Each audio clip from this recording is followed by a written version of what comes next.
uneducated noise you're getting from the droves of YOLO meme coin peddling douchebag gurus out there trying to use you as their exit liquidity? Would you rather learn a competent university-level set of skills that will guide you in managing and investing for the rest of your life? Join us 3 days a week at Digital Investor. Develop your knowledge of game theory, cognitive bias, macroeconomics, monetary theory, investment theory, psychology of the crowds, and more. For more info on Digital Investor and how it can help you, reach out at nickblacknext.com.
Can anyone help me find where to purchase the DEX participation?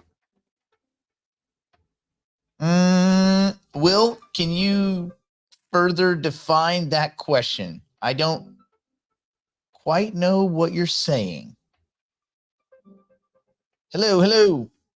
Let's see if I can get a cool one. That's pretty cool. Nope, that's better. Yeah. That is the spinning NFT. I'll give you guys news on that in a momentito. We're trying to do everything in our power so that people don't make sham, fake, spoof ones and try to mess with people into buying stuff that's not real.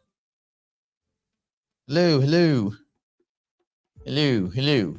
Okay, we'll do some Q&A, and then we're going to talk about being brilliant at the basics, which a lot of people have not mastered just yet. Let's see. So if you have questions, throw your questions in there. We'll do 10, 15 minutes Q&A. Let's see. We're at 431 digital investors, 53 private clients. That's cool. Cool numbers there. Let me see. Were there some things that I had to say? Make sure you guys watch the most recent episode of This Week in Hypercycle that we did yesterday with Tufi. It's a good one. Let's see. For those of you that are curious about software, there's the software to split the node licenses. The audits haven't come in yet, so they're waiting for those audits. Then we will, most of you will be able to do it kind of for you. We'll split off your licenses, send them to your wallets. Same wallets where you already have your kind of placeholder NFT. And that new token has a bunch of functionality. So that's why it's not one audit on one smart contract. It's a whole bunch of smart contracts all being audited by 3 different companies all at the same time. So it's a lot of stuff. The news on the tilling is this. He's going to draw a line in the sand. He said tentatively the 1st of November. So basically it goes like this. If you wanted to, I've been thinking about this all night, and basically if you want to get weeks / even up to a month of free tilling, basically is where all the way back to when the machines kind of went online, not just one of the machines for testing, but when tilling kind of started. It's been going for a while. And everybody that purchases node licenses, whether here or anywhere, it's not like a us thing, but if you purchase node licenses before this cutoff point, you should be fine. Meaning that you'll get that tilling history. You'll already have been tilling. After November 1st, and they'll announce if this changes, it's pretty clear that everybody else would start in the beginning again. It would hit the reset switch. You would start from there and move forward. So Now, here's the other thing. For those of you that are just buying licenses and you're going to pledge them without tokens, I wouldn't do it.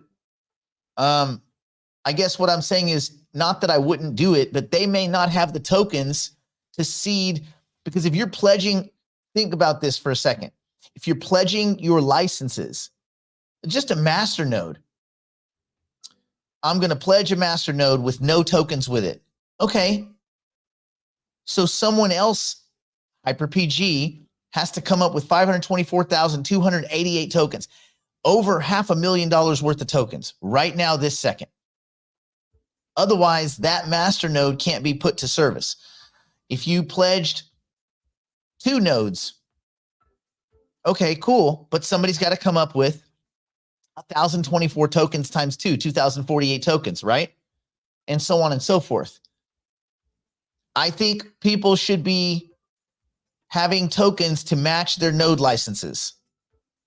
And the inference I'm getting from the team is that that's going to be the best way to do it. Otherwise, you may be waiting in line for a long time for them, because if they have to go out and buy the tokens, remember, HyperPG is not Hypercycle. It's a partnership. HyperPG borrows, they pay a rate, but those tokens, they're not free floating tokens just yet. There's only so many tokens. So I think people may be too much on the other side. You know, you had a run up in the tokens a few weeks ago, and then people were kind of quiet on the node licenses. I think it needs to be equal. So I'm just kind of urging people to think like, if I were you, I would be having equal parts licenses to tokens. Also, this has to do with the divorce. If you should unwind, let's say you lend your licenses only to HyperPG, they run them for 2 years. Awesome, you get paid, whatever. Or Hyperpool. When they unwind those, they're going to pull their tokens back out. If you didn't marry the tokens together with the licenses, they're going to pull those tokens back out. So if they pull those tokens back out, what do you think is going to happen to that node? The splits are going to unwind, and your score, the nodes will still have some history, but every 10 seconds that they're not participating in that heartbeat function. So what are you going to do? Go out and buy a bunch of tokens then on the market? Hopefully, well, you just go get them at node market. At least you wouldn't get punished that way. And we're building some tools to help people do that. But the point is, you still got to go to the market and buy those tokens. In 2 years, what if the token is $6 or $4 or $2? Let's just say it's $2. You have a master-node license, you pledged it, and you got it back. You're going to go find $1 million. You're going to go find $1.2 million to park, $3 million cash. Come on, bro. Right? Like, I would just put your tokens in your nodes. Look, I don't care what any other group does or anything, but just really think this through. Put your tokens, marry them when you can, here in a few weeks, whenever these audits come back, marry tokens into the nodes. Don't send node licenses off without tokens, because they may be sitting on the sidelines. And if you do unwind them, if your tokens are attached to your node licenses and you pull them back, you leave the data center. You may never leave it, but let's say or maybe you're at HyperPG and you decide, you know what, this time I want to just shift over and be running on Hyperpools instead of HyperPG. I'd rather do a rev share. I'd make more that way, probably. Matter of fact, I think that's the way it would work. So in that situation, you're only going to lose like a few seconds. But if you pull them back, now you got to go get hardware and all this kind of stuff. Now, maybe it's easier to get hardware. We'll certainly know a lot more about hardware 2 years from now. My point being, if your tokens are married to the nodes, you own that whole thing, that bundle, the node license and the tokens. Does that make sense? You own the licenses and you own the tokens, and they are married together, and you have the marriage license. That is the 1155 token. So even if you had a little bit of downtime, you wouldn't lose your splits. You wouldn't lose much of your reputation. You'd be okay. And you may even be able to go from Hyper PG over into Hyper Pools or some comparable pool and have no loss of downtime. It might just be a balance sheet transfer for them. So there you go. Let's see. Node NFT. So the only way to do that, the DApp, Brandon told me, and this is the NFT, by the way, what you're watching spinning around. That's the actual one that'll show up. And yes, yesterday, for who pointed that out, it is Norman Rockwell style, Rockwellian. So for those of you that want it right now, you can contact Brandon. I know that our private clients have already been purchasing them, and they're getting sent to their wallet. For everyone else, the DApp, we're just making sure, doing kind of final like checks on it, make sure everything's safe and yay. And that should be available tonight or tomorrow. But I would say tomorrow, just to be safe. We'll have a minting DApp. But for those of you that absolutely want it now, you can contact Brandon and or me. You could email me or Brandon, and you could get it before tomorrow. Although I don't know if there's any benefit to having it today or tomorrow. Everybody's going to still get their share of all of the revenue that is from the day we started, which was the 15th, all the way up until the anniversary date. Now, we're going to have, like, for instance, somebody who grabs these licenses today is going to be in the first batch of recipients. But after, we think after about the 15th, you would move. You can't basically buy the license the night before the payout. This isn't like dividend fishing and farming, what people do with Apple shares, like the second before the dividend pays, they buy the NFT to grab the dividend. That's a little disingenuous. So we're going to probably, you would have to be before the month to get the month of revenue share. And also the first, I always assumed with Node Market, let's take a look at Node Market for a second. There's some really cool stuff that we're going to build that's going to make this even easier. It's already pretty easy. I mean, if you're a seller or a buyer, you just go here. It's pretty easy, but you have to think differently. You have to think in terms of an OTC transaction, right? So you say, okay, well, I'm looking for hypercycle tokens. Okay, HYPC. So let's go take a look. Okay, we got hypercycle tokens. These are all the offers. This is how much time is left. I can buy it or not. Great. What is the price? 110, 112, 115. Okay, cool. So what is it? People are starting to think in terms of where they think the token's going to be. Well, maybe I want to sell it $1. Okay, well, maybe I'm just going to list. So I'll list some tokens to sell. But what if if I'm going to buy, a buyer would be looking here to find an order that makes sense for them, right? And this is with any asset. Okay, well, Singularity DAO. I like the idea. Their W2 is, their version 2 is coming. I want to get ready for that. Okay, here's 34 cents. Well, it's a test. That's a test transaction, is it? But here's 250 at 55 cents. Okay, there. So, but again, these offers, as more people go to sell, those offers are going to get filled up. Also, we as the company are taking part of the revenue, as you guys know, and part of the revenue goes to the NFT holders, between 20 and 30%, depending on how many NFTs we sold. But the other part is that we go and buy the tokens from other exchanges, DEXs, low liquidity DEXs. We purchase the tokens and relist them here, meaning we're hoovering up crap liquidity where you get all of these horrible price effects and slippage and impact and robots jumping ahead of you. And we're converting all of those offers back over here, and we're bumping them up by 5%. That supports everybody's portfolios. For those of you that are looking at your portfolio and you're like, it's red today, I hate my life. It's green, woohoo. So this supports that. And it also hoovers up liquidity from those crap DEXs and puts it in a place where you don't have to worry about the liquidity, because if you see the offer, the tokens exist.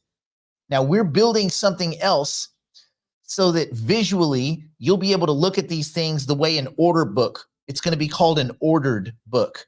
And it's going to have And again, we're designing this, so this is not like tomorrow, but this is another thing that's going to make it easy. Is you'll be able to go to any of these assets and you'll be able to look at the ordered book, and you'll have all of these sell offers on top and the purchase offers on the bottom. You say, well, I don't even understand what would a purchase offer be on an OTC.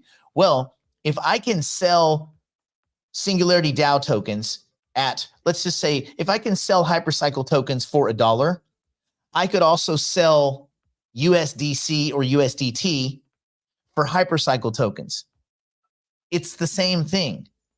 So people that are selling stablecoin and they want to receive any of these SNet assets, we're going to have a book for them too. And we're going to have there going to be all those pairs. But a good visual way to look at it is for each asset, Hypercycle, AGIX, NewNet, Singularity DAO, you're going to have what's called an ordered book with all of the sell offers up top and all of the stablecoin purchase offers on the bottom. And you just take whatever makes sense or offer whatever makes sense. But again, it's all OTC. And the beauty is none of these orders are going to affect the market price.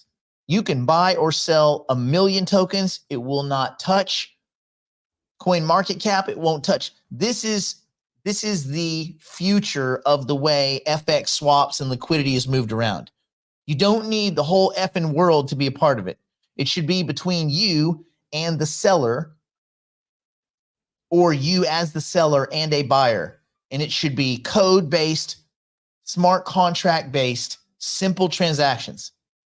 No spoofing, no bullshitting the APIs, no, oh, someone transferred 42 million tokens to the exchange, and a bunch of people panicking and all of that bullshit that goes along with that.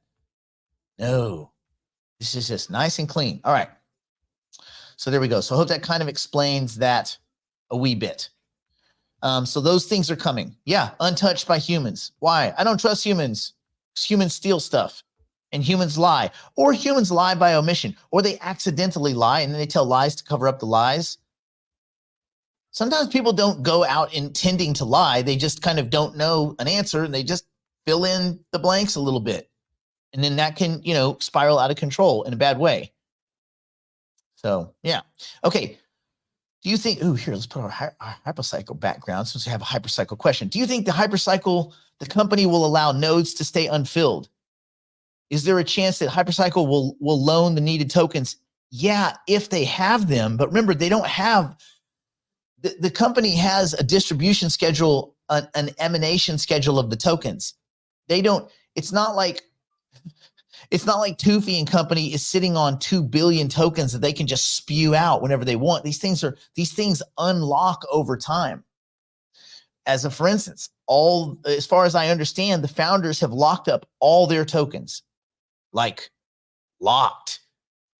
It's not a ton of tokens, but it's probably, I don't know, it's probably 100 million or something. You could look.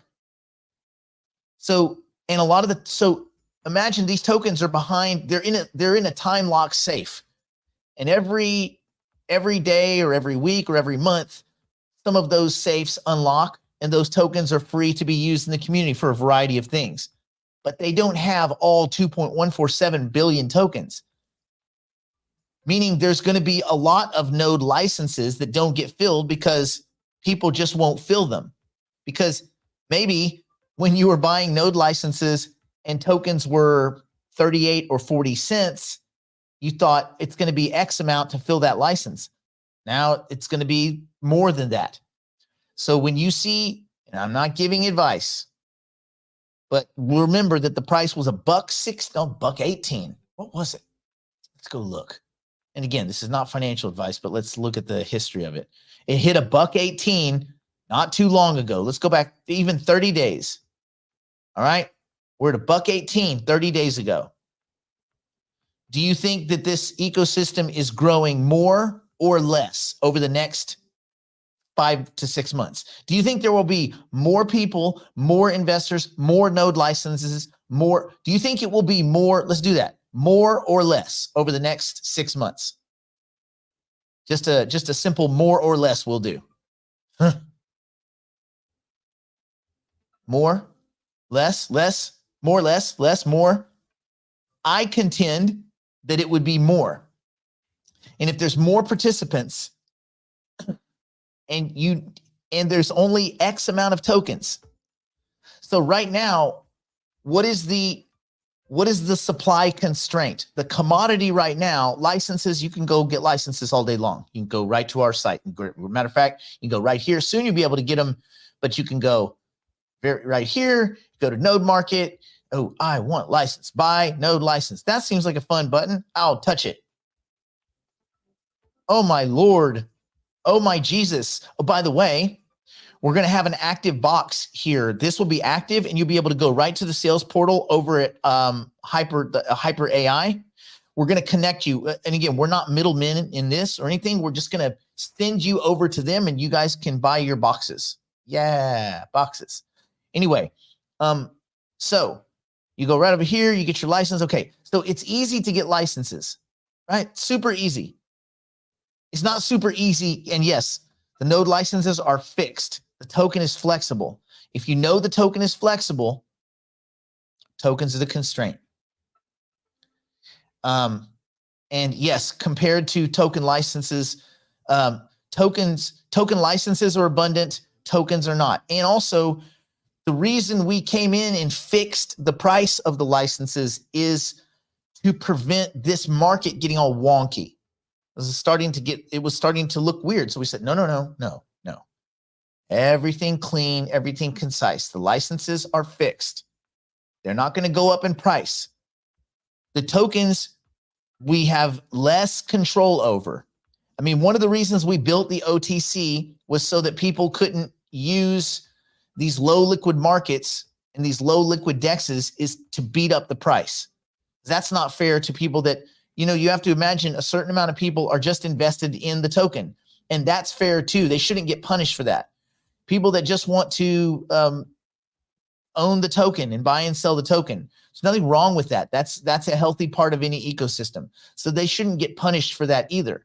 And there's nothing wrong with that. So it's not like, oh, weekends, traders and all this. No, but what we don't want is that someone selling 2 Ethereum worth of hypercycle tokens punishes the price by 10 or 12 cents. In the other way, that one person filling one masternode might panic into the masternode. Someone that's got a lot of money, 30, 40, 60% slippage, they might be like, well, I get to fill the masternode. I'm going to pledge the masternode, or I'm going to run the masternode on 10, $20 million of hardware. Because by the way, that's kind of what it's going to cost if you want to run like full compute AIMs, like AI machines on the kind of highest fidelity transactions. You're looking at 10 to 20 million bucks for a masternode. Yep. Now, that's the very top of the top of the top. But like, there will be some people that do that. And the people that are spending 10, 20 million on equipment and $1 million, they're going to be, so what? Okay, great. It's $1.5 million versus $1.1 million. Okay, whatever. But what is that going to do? That would skyrocket the price. Right now, one masternode purchase, one would make the price of this token $1.60. I mean, as of this morning, if you went and purchased 524,000, you can't, first of all, the robots will absolutely destroy you. Because what the bots get in between the order, they start front running you and basically trying to buy, resell. It's sketch. So it's just almost impossible. So you get screwed. And again, this is why, as we built Node Market as a way to kind of fix this issue, but also just to deal with the low liquidity issues that are kind of rampant in the whole AI market space. And we're going to be adding other AI tokens, but we're really focused just on the AI space. I don't really care about legacy, any of these other tokens and Shiba, Mimu, and all this kind of. I mean, there's all sorts of cool projects out there, and they're fine and they're great, and they even have good teams, just not interested for us. This is the Singularity Net ecosystem, and making that as easy as we can for everyone to participate. Like, everybody gets to participate. There's no rules or constraints. Like, everybody gets to play. So that's the idea. So anyway, to kind of reduce that, the node licenses, are easy to get.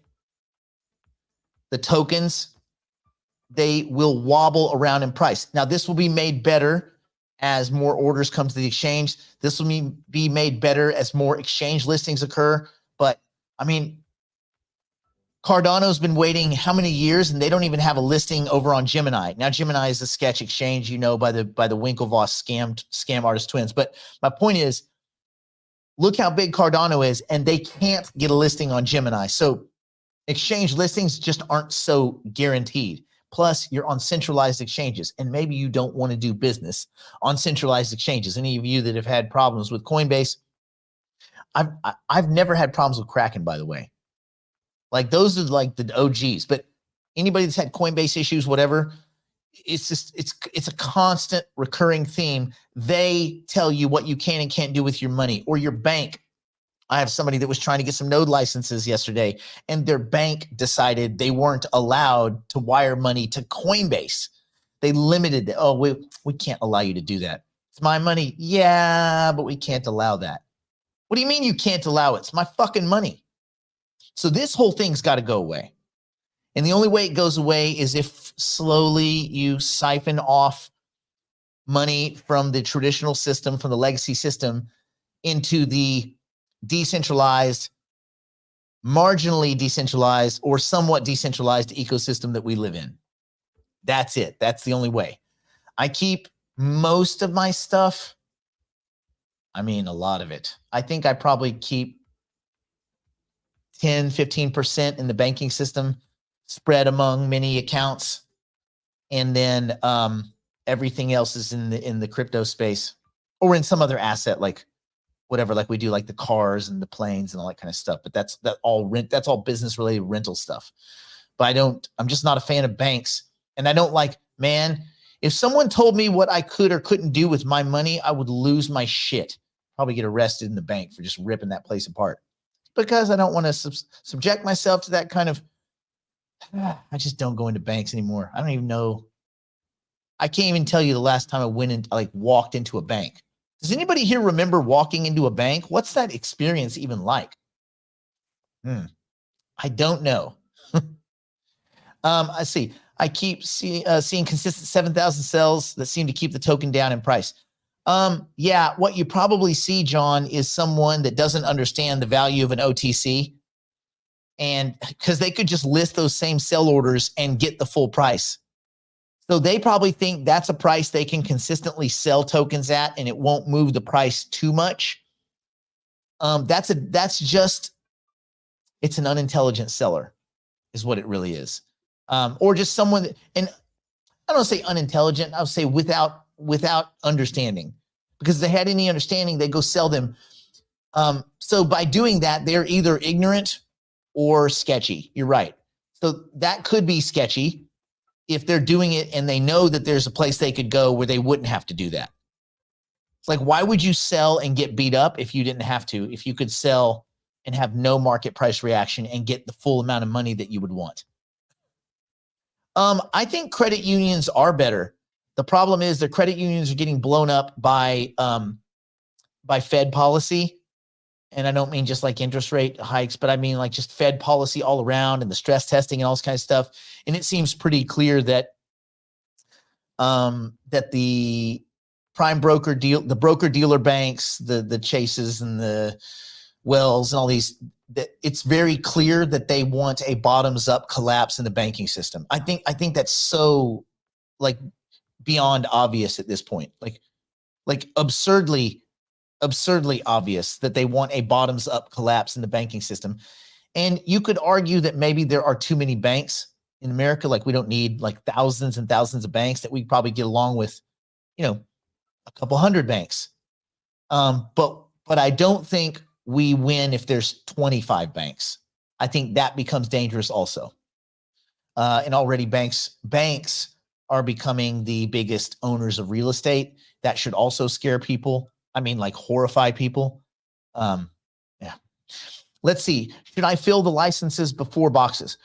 So what I would do, Donna, is when the software is released here in the coming days, every one of my nodes, I would fill it. I would fill every single one with tokens. And then I would have those on standby. And then I think it's very fair to pledge them either to HyperPG or HyperPools or wherever you think that they're going to make the most return. Probably split it. Some with the guaranteed return, some with the HyperPools, so that you can grab some of that revenue that we don't even know what that's going to look like, because in March, we don't know what kind of revenue compute's going to bring in. We estimate from 10 cents a node to $1 a node per day. We just don't know. And no one can tell you, and anyone that tells you they can tell you, they don't know. So like, it is what it is. But I would, I mean, I've been banging around and asking a lot of questions, and my gut feeling is you want to have your tokens married to the node licenses. Don't send them out naked. And I think you want to be able to protect the reputation that they will build for you over time, because as that reputation grows, as those things split, you have more power. Because at the end of that partnership, let's just think about HyperPG. I partner up with HyperPG. Okay, cool. I give them, let's just think about it on the big terms. I give them a master node. So I spend 46K on a master node license. I put the tokens in 500. So I'm 600K in, just on or about, maybe a little bit less, 575 in.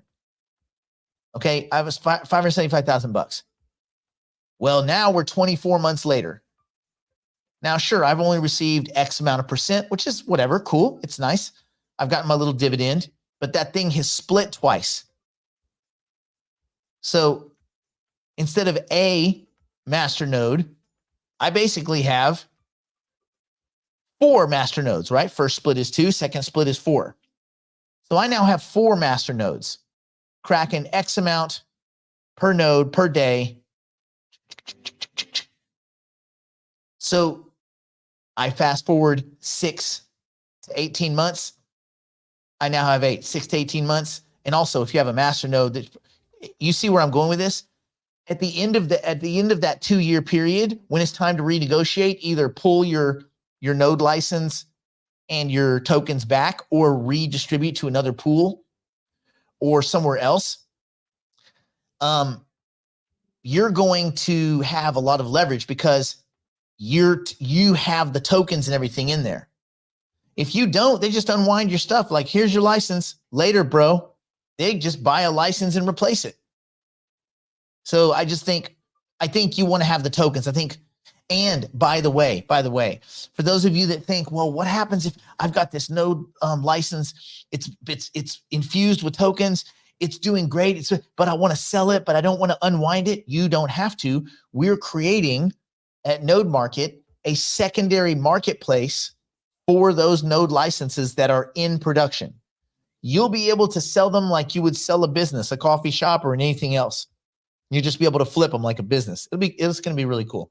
That's another function that's coming, is the rating system. So you'll be able to check your nodes, like your node licenses, and see where they rate. And you'll be able to see how they compare to the community, to the other node licenses.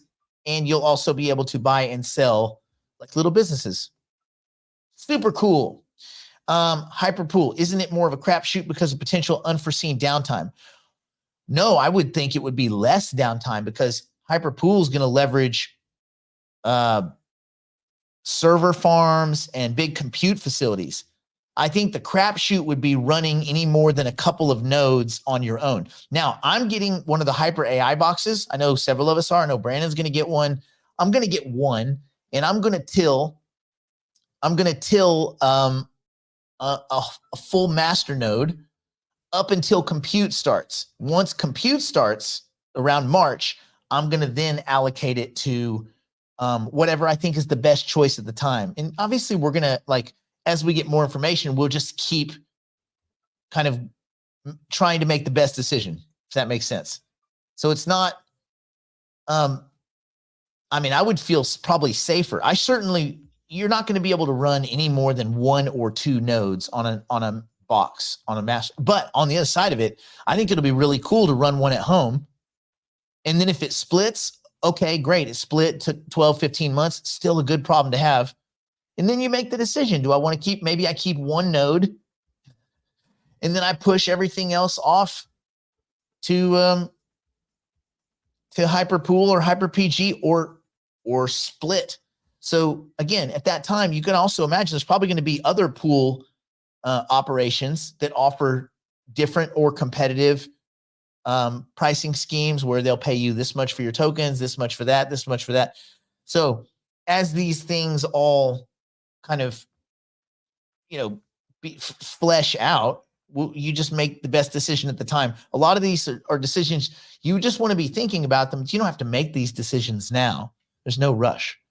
Let's see. Node watch.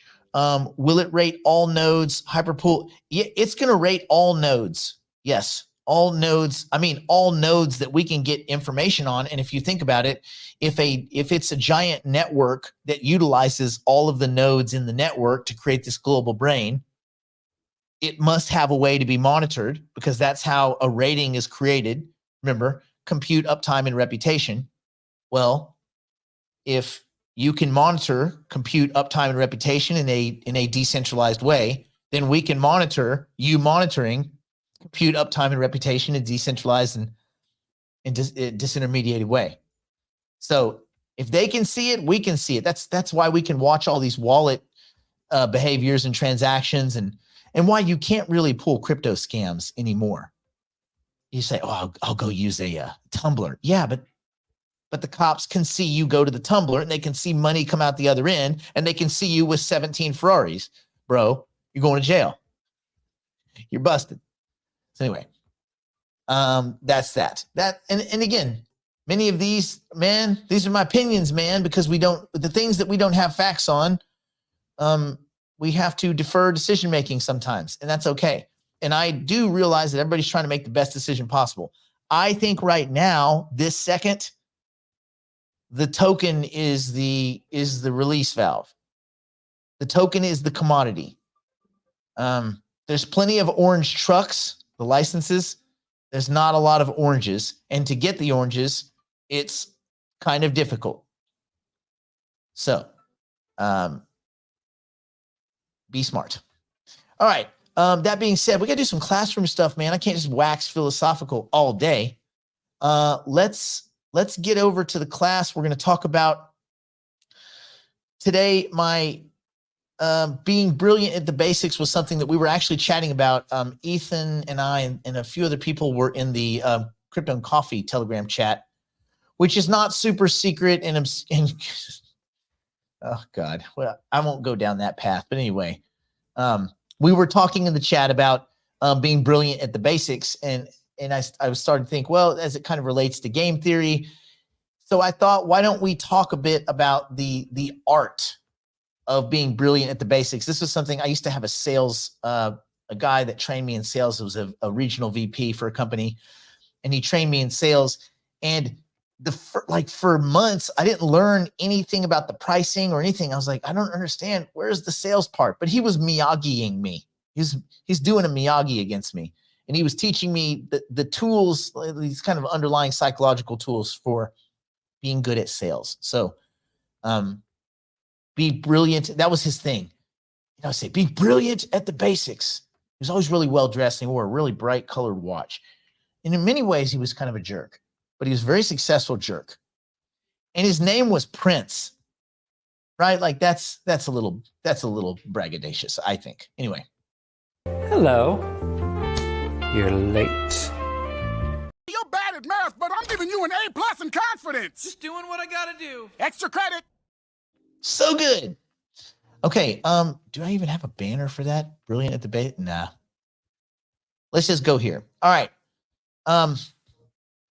So when we talk about the art of being brilliant at the basics, this is kind of like the principle of,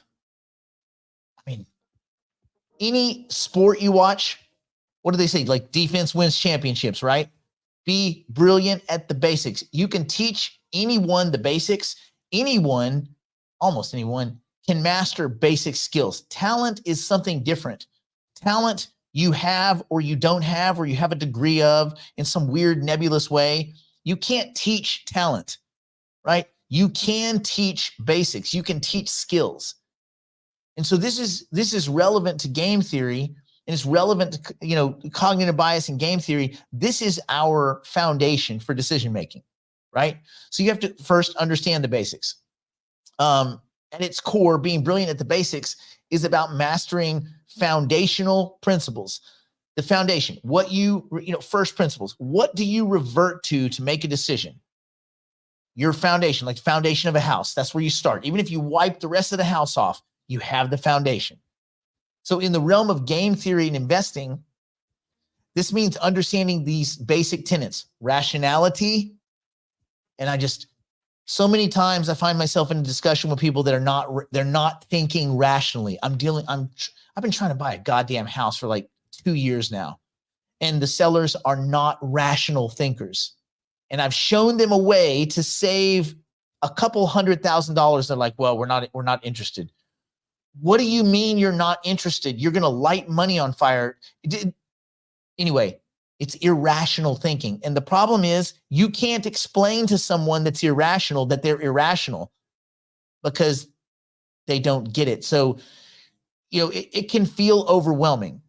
But anyway, you have to be brilliant at being rational. You have to have good structured strategy, and you have to understand payoffs. If you understand rationality, strategy, and payoffs, you can just about see the future. And which sometimes in social situations you basically can, and that makes life kind of boring, but it makes you really good at predicting things. Anyway, before delving into kind of complex strategies, you have to kind of spend equal amount of time studying the rudimentary like particles, right? Like you can't study complex particle physics until you've looked at the early universe and you understand hydrogen, then helium, then lithium, then beryllium, because of like the rest of it won't make sense unless you know like the basics. So your primer is game theory. In essence, and look, when I talk about game theory a lot, I talk about game theory a lot because it's so important. Okay. And so, game theory immediately rolls into cognitive bias and these kind of cognitive predispositions. So game theory is the system for making the decisions. Cognitive bias are the things that cloud your decisions. And if you understand both of those, you get really good at decision making. Again, just by being really good at the basics. You don't have to be, this is not like a genius thing. So game theory focuses on, we talk about all the time, the strategic interactions or interdependencies among rational players. So each player is we all are aiming to maximize our payoffs. We operate in scenarios where the outcome is influenced by multiple actions, including our own actions. So we have to make assumptions based on the most rational action of the person on the other side of the table, or the other side of the court, or the other side of the ocean with missiles aimed at us, right?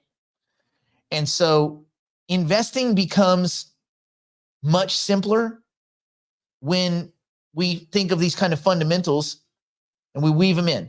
The fundamentals revolve around understanding assets, understanding the difference between an asset and a liability. That's why, every couple of months we talk about your personal balance sheet, which you should be doing, assets, liabilities. What is your true income? Your cash flow. I mean, these things they're not so important. Where's my little page? I usually keep like a little piece of paper. I have one that I used. Oh, where is it? Oh, there it is. Yeah. I keep one of these around to remind myself, like, it's important. Pay attention to your income, your expenses, your assets, liabilities. Look at what your cash flow is. Like, these things are not just like funny little cutesy like sayings. Like, you have to live by this stuff or you'll get punished by it. So anyway, understand assets, understand liabilities, understand the kind of interplay between risk and reward. What is it going to cost me? What do I get? Is this asset worth? Can it return a 10x? Can it return 100x? Like, can it return no X? Does it become a trade? It's a 2X. So like game theory, an investor's decisions are often shaped by market dynamics and mostly the choices of other investors. The big beauty pageant, right? So then you factor in, okay, cognitive bias. How does this start to affect not only my own decision-making, but where could I see it affecting other people's decision-making? So our cognitive biases These are these systemic patterns of a deviation from rational thought, from a standard baseline of rational decision making. Like a rational decision maker in their mind thinks, I will not turn into oncoming traffic because that is counterproductive. That is important. So biases can cloud our judgment, and it can lead us astray from logical decision making. And that's the key. Get back to logic, get back to reasonability, get back to structured, good structured argument, right? So understanding cognitive bias and like the main ones that affect us, that's kind of the 25 cognitive biases. That's important. They play pivotal roles in game theory, and in that, every single investment decision you make is standing on the shoulders of game theory as your decision-making system and cognitive bias as those kind of anti-rational influences, the murkiness or the mist. So now you have to connect the dots. Okay, connecting dots, rational decision-making, strategic interactions, and understanding payoffs. Charlie Munger, even though he hates crypto, but he's not a dummy, right? Nobody that's 99 eats every piece of crap that those guys eat and that is like a mini billionaire. No one with that amount of success, even if they don't agree with us, they are not dumb. They have missed a few, but they've made a few, right? So in rational decision-making, while game theorists assume that rationality, they assume other people are rational. So you got to be careful, but you have to start somewhere. You have to assume that at least 51% of the people on the other side of the investment table are rational players, right? And investors strive for it. Cognitive biases challenge this rationality, right? Cognitive bias gets in the way of rational decision-making. So recognizing and mitigating these biases for you is a skill that you can do, every single person here can do, on that kind of that path of being brilliant at the basics. Everybody here can understand cognitive bias. There's only like 25 main ones, and then there's the little derivatives. Like, think about it. You could memorize, if nothing else, 25 of these things, and just the act of memorizing them will help you see them and expose them in your own life. If you just do that, it's probably a 10x on your like achievement in life. Just an easy 10x that everybody could do. Will people do it? Probably not. Probably not. But I know that when I started really studying cognitive bias, my investments got much, much smarter. And also, this bleeds out into your entire life.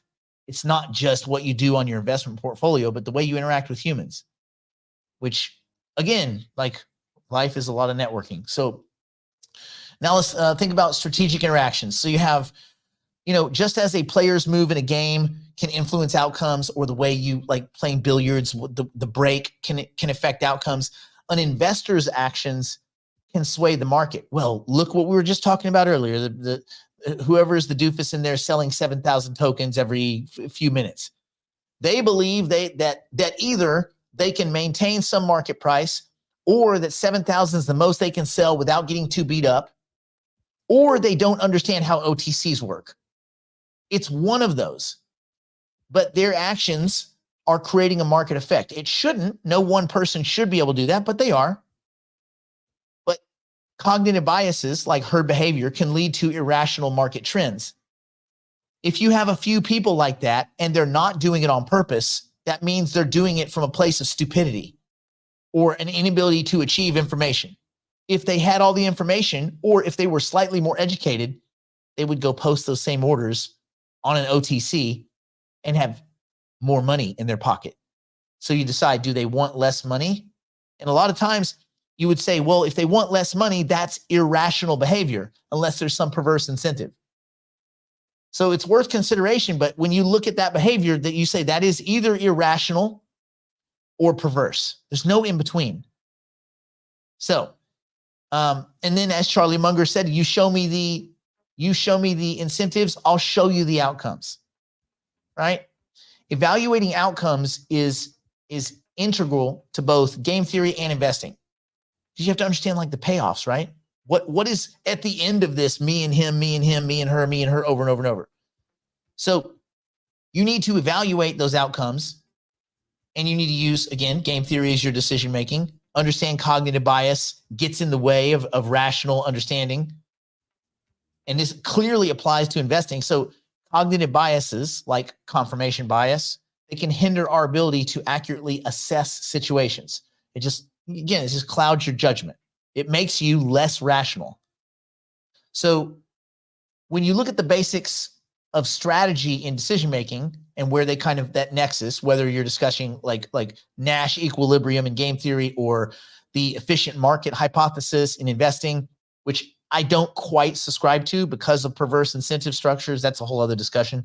But or you're talking about like anchoring bias in decision making, you have a much more profound understanding of the basics, which help navigate more complex fields. So a lot of times you'll look at a situation in investment market and it seems obvious that they're doing this. And then you look a little deeper and go, no, they weren't doing that because they were hedged over here. That's why they were doing it. Then you look a little deeper. Oh, crap. Why were they hedged over here? Oh, because they owned all this. And you realize that things are rarely like one step away. They're usually a couple of derivatives away. But again, your ability to use game theory, understand cognitive bias, it just helps you navigate all those weirdnesses. You talk about like one of the case studies, anytime, and we'll kind of bring this to a close, but anytime that you get into discussion about game theory, you talk about the prisoner's dilemma, and obviously like market bubbles, confirmation bias, kind of the basics, right? So consider the prisoner's dilemma where you have two suspects and they're obviously acting in their own self-interest. But if they are completely acting in their own self-interest, they have a worse outcome, right? Whereas they have to assume that there are things they can't assume. But if they assume that the other person's going to work in their own self-interest, that assumption gives them both a better payoff, which is kind of weird. And again, we can go back and we've done whole shows on the prisoner's dilemma. It's actually worth study. Maybe Thursday we'll talk about the prisoner's dilemma specifically, but it's very interesting to go through these kind of thought experiments. Anyway, relating to like market bubbles in investing, sometimes short-term gains will blind investors to long-term risks, or short-term gains will have people exiting and they will forget they won't even look at long-term benefits, right? Like people that bought Hypercycle at 6 or 7 cents or 5 cents or 10 cents, and they sold at $1. I'm out. Maybe that was a good decision. But what if the price ends up being $4 or $5? What if you get 10 splits and you're making 512 times your money every day? They're like, over time, a lot of decisions can look really bad or really good. So again, you be brilliant at the basics. Game theory, cognitive bias can get in the way. Be a critical thinker. Be open to being wrong. Little lies, even if they're accidental, lead to big lies. Confirmation bias sets in where you start looking only at information that confirms your own beliefs or your own pre-beliefs, your preconceptions. This can inflate bubbly behavior. So there's these things are woven in. Game theory, basic investing skills, cognitive biases, but brilliance doesn't come from a talent. There's only so many Tupi Salibas, Ben Gortzels, Dan Tollivers. There's a handful of them. The rest of us, we have to be brilliant just from having a solid foundation. And if you have a solid foundation in game theory, cognitive bias, you understand the tools in the financial market and you understand the basic gears that turn these economies, which most people do not. I mean, even guys that run hedge funds and stuff, they just don't get it. They don't they look at the watch and they cannot tell you how it works. I'm like, well, there's 7 gears. You can't reduce that. They're like, no, it's just gears. Oh my God. But you see, that's opportunity. So in this market, the more pieces there are that you have to understand, the less likely other people are willing to do the work.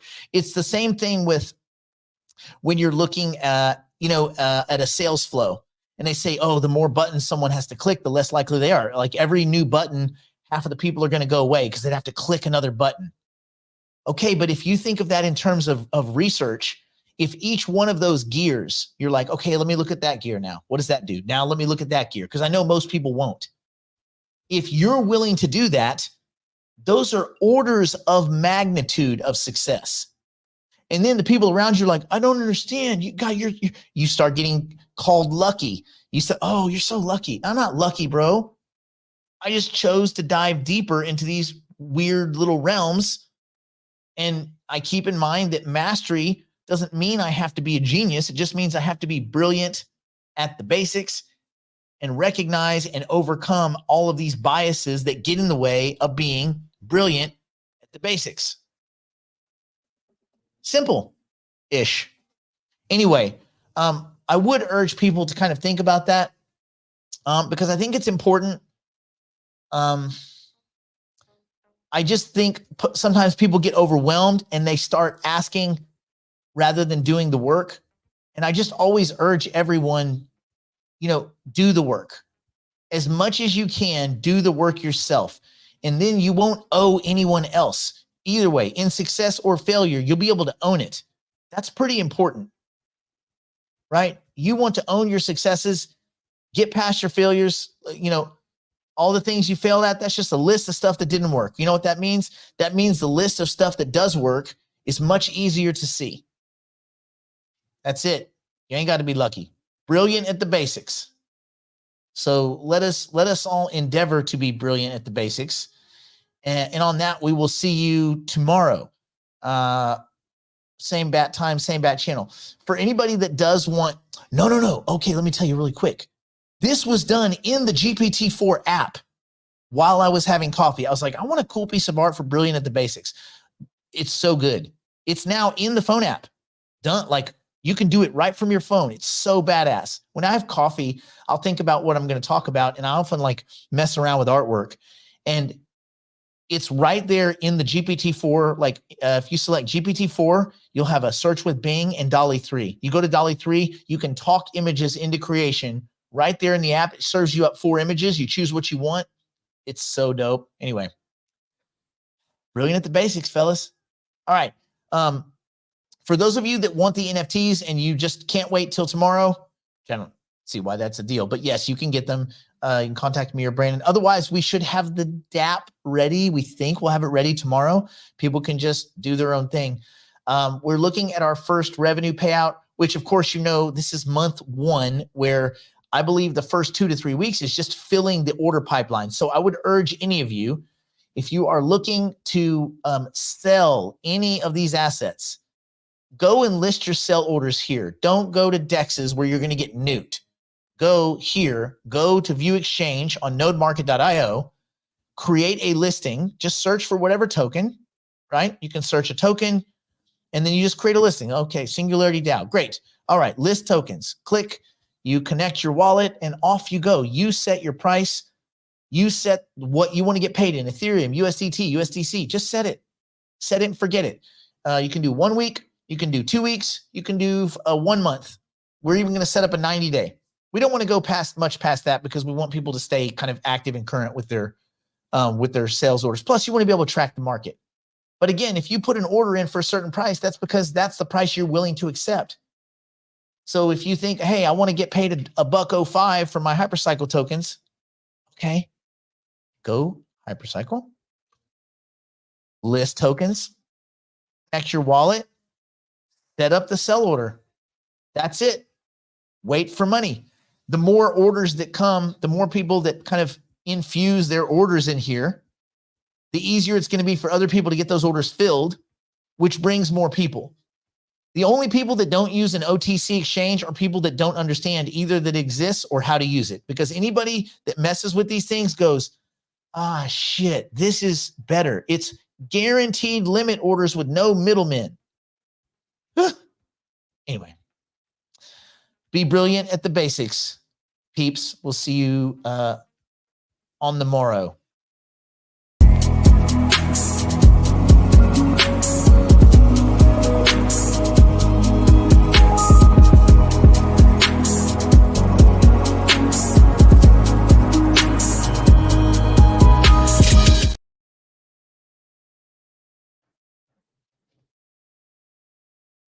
If you're an accredited investor and you want in on angel, seed round, or early round equity and token opportunities in the artificial intelligence and cryptocurrency space, schedule an interview at nickblacknext.com.